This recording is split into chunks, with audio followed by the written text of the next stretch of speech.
Merhaba arkadaşlar, kanalıma tekrar hoş geldiniz. Bugün sizlerle birlikte yine güzel bir model çalışması yapacağız. Benim bebek yeleğinde tercih ettiğim, sizin yine istediğiniz yerlerde kullanabileceğiniz oldukça şık bir model. Modelin arka görünümüne de bakacak olursak bu şekilde tersler ve düzlerle arka geçişlerini yaptığımız oldukça güzel bir model. Ben bebek yeleğine uyguladım arkadaşlar. Oldukça güzel bir yelek çalışması oldu. Şöyle kahve renginde bir renkte bebek yeleği ördüm. İnşallah diğer kanalımda, yani kardeş örgüler kanalımda da baştan sona bunun da anlatımını yapmayı planlıyorum, yapacak olan arkadaşlar için. Şimdi model olarak bu kanalımda küçük bir parçada anlatımını yapacağım. Dediğim gibi yelek yapmak isterseniz de en kısa sürede diğer kanalıma çekmeyi planlıyorum. Modelimiz kolay bir model. Şöyle bakıldığında nohut modeli, fare dişi modelini andırsa da farklı bir teknikle yapılan oldukça kolay bir model. Şöyle küçük bir parçada göstereceğim. Modelimiz 3 ve katları artı 1 şeklinde oluşuyor arkadaşlar. 3, 6, 9, 12 artı 1 ilmek, yani 13 ilmek şeklinde, bu şekilde katları şeklinde ayarlayarak modelinizi rahatlıkla uygulayabilirsiniz diyelim ve uygulamaya geçelim arkadaşlar. Şöyle ben 2 tane haroşa koydum kenarlarına, yine modelimiz belli olsun diye. 2 haroşayla başlayalım. Bir sıra modelimizde şöyle arada düz var arkadaşlar. İlk olarak işlem yapmadan düz olarak örgümüze başlıyoruz. Haroşadan hemen sonra, yani yeleğe uyguluyorsak da bir sıra düz, kenar patları hariç arkadan bir sıra ters örerek modelimizi uygulayacağız. Oldukça keyifli bir model. Farklı bir teknik var. İlmek alışı var daha doğrusu. Onu yaptığımızda, elimize alıştığında kolay bir model. Yani aslında bir sıra önde bir sıra arkada işlem yaptığımızda modelimiz tamamlanıyor. Aralara böyle bir sırada düz ekliyoruz. Kolaylıkla ilerleyen bir model oluyor. Ön sırada patlar hariç düz ördüm. Arka sıram tamamen ters örgü. Hızlıca geçiyorum buraları. Bu kış sıklıkla tercih edebilirsiniz arkadaşlar. Gerçekten hani fare dişinden sıkılanlar için alternatif bir model olabilir. Hem de keyifli, örmesi de keyifli. Bebek yelek, hırka, atkı, yine patiklerde desen olarak koyabilirsiniz. Takım yapabilirsiniz. Birçok yerde tercih edebilirsiniz. Evet, şöyle bakın. Kenarda 2 ilmek bıraktım. Ortaya modelimi uygulayacak şekilde düzlemimi oluşturdum. Geçelim modelin yapımına. Yine bir tane ilmeğimi haroşa örgü olarak ördüm. Şimdi düzleri bu şekilde alıyoruz arkadaşlar. Bir tane ördüm. Şişimden ilmeğimi çıkarmadım. Bir tane de bu şekilde ördürdüm. Sıra sonuna kadar yapacağımız için anlayabilirsiniz. İlk ilmekte biraz farklı gelebilir. 2 ilmek ters. Tekrar ipimi düz örgü yönüne aldım. Şöyle görebilirsiniz. Normal düz ilmek örüyormuş gibi bir tane ördürdüm. Şişim burada. Arkaya aldım. Bir tane de çıkarmadan arkadan ördürdüm. 2 ilmek ters örüyorum. Şöyle biraz daha yaklaştıracağım. Şu şekilde de düz alanlar var arkadaşlar. İlk önce bu şekilde alıyoruz düzümüzü. Sonraki düzümüzü aslında şu şekilde de alarak bir ilmekten 2 ilmek, ama farklı şekillerde batış yapıyoruz. 2 ilmek ters. Tekrar düzüme geldim. Yavaşça ilmeğimi geçirdim. Ördürdüm. Bu kez bir kez de bakın ilmeğim bu şekilde, bir kez de arkadan ördürerek 2 ilmek oluşturdum. 2 ilmek ters, tekrar ilmeğimi bu şekilde geçirdim, çıkardım. Bir de arkadan batış yaparak tamamladım. 2 ilmek ters. Yine geçirdim. Arkadan tamamladım. Son kez yapacağız. 2 ilmek ters. Batışımı yapıyorum. Ördürdüm. Bir kez de arkadan yaptım ve tamamladım. Normalde birçok modelde arka sırada işlem yapılmaz arkadaşlar. Ters ya da düz örerek ilerleriz.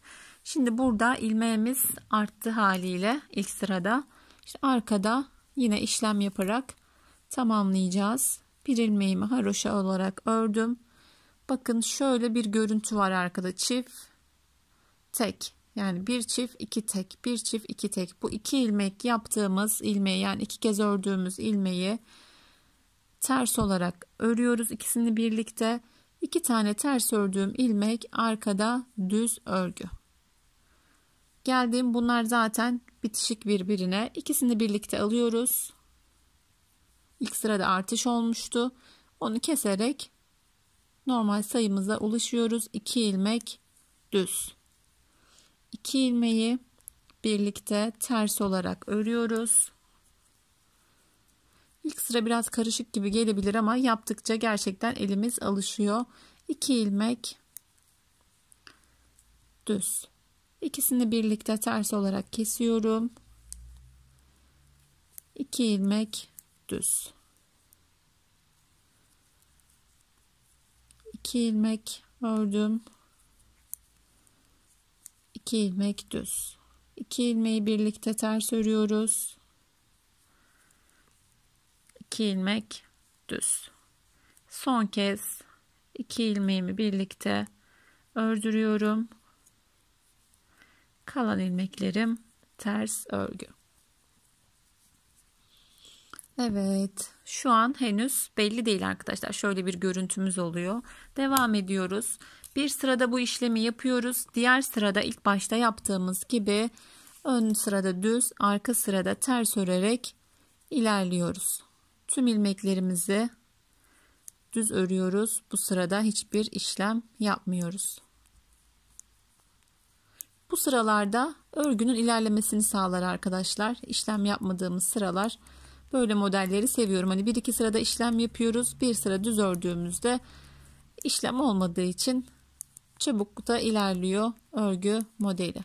Tüm ilmeklerimi düz olarak örüyorum. Hiç kesinti yapmadan çektim videomu.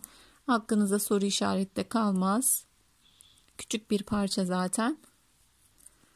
Düz sıramı tamamladım. Bakın, düz sıramızı yaptığımızda düğümler daha net çıkıyor ortaya. İlerledikçe model daha güzel, daha net oluşuyor. Her yaptığımız modelde de modeller farklı duruyor arkadaşlar. Bazen daha çok gösteriyor. Bazı renkte çok hoş durmayabiliyor. Kalın iplerde bu düğümler daha fazla duracaktır. Yani daha tok duracaktır. İnce iplerde daha küçük olacaktır. Yaptığımız ipin kalınlığına, inceliğine, şiş numarasına göre model bile değişiklik gösteriyor. Ve şimdi bir kez daha uygulayacağız. Yine birlikte uygulayalım. Sonrasında sizler de rahatlıkla devam edebilirsiniz arkadaşlar. Devam edelim. Bir ilmeğimi ördüm kenarda. Tekrar aynı işlemi uyguluyoruz. Yine birlikte şöyle öncelikle yavaşça yapalım. Bir normal, bir tane de arkadan alarak ördürdüm. 2 ilmek ters, kaydırma olmuyor. Hepsi birbirinin üzerine devam ediyor arkadaşlar. Bir tane ördürdüm. Çevirdim şişimi arka tarafa. Bir de arka taraftan ördürdüm. Bakın şöyle göstereyim. Eliniz alıştığında o kadar kolay yapabilirsiniz ki bu şekilde 2 ters, hani yavaş yaptığımda zormuş gibi görünse de bakın kolaylıkla eliniz alıştığında yapabiliyorsunuz. Bir böyle şişimi arkaya geçirip bu şekilde alarak devam edelim. Şöyle bir kez yine tekrar yavaşça son kez göstereyim. Bir tane ördürdüm. Bir tane arka taraftan. Model çok toplamıyor ama çok da açan bir model değil arkadaşlar. Yeleğe uyguladığımızda biraz ara artırması yaparsak bedenimiz çok daha iyi durur. Özellikle robadan bir çalışma yapıyorsanız, hani alttan başlama yapıyorsanız çok problem değil, ama hani robanın aşağısına uyguluyorsanız bazı modellerde ara artırması yapmakta fayda var. Yine arkaya dönüyoruz. Aynı şekilde arkadaşlar, aslında çok fazla uzatmaya da gerek yok. Bu sıraya işlemi yaptığımız sırada 2 ilmeği birlikte, diğer 2 ilmeği düz. 2 ilmeği birlikte, 2 ilmeği düz. Bu şekilde ilerleyerek birbiri üzerine devam eden güzel bir model oluşturuyoruz. Hani çok fazla anlatmaya, uzatmaya da gerek yok. Sonuçta da böyle oldukça güzel bir model çıkıyor ortaya arkadaşlar. Dediğim gibi yeleğin de anlatımını hani nasip olursa en kısa sürede diğer kanalımda anlatmayı planlıyorum. Bu kanalımdan yani ilk kez bu videomu gördüyseniz diğer kanalıma da, bebek yelekleri paylaştığım kanalıma da abone olabilirsiniz. Yine güzel bir model anlatımı yapmaya çalıştım sizlere. Anlamadığınız, takıldığınız yer olursa yorum bırakın. Ben yine yardımcı olmaya çalışırım. Yapacak olan herkese şimdiden kolay gelsin. Yeni bir model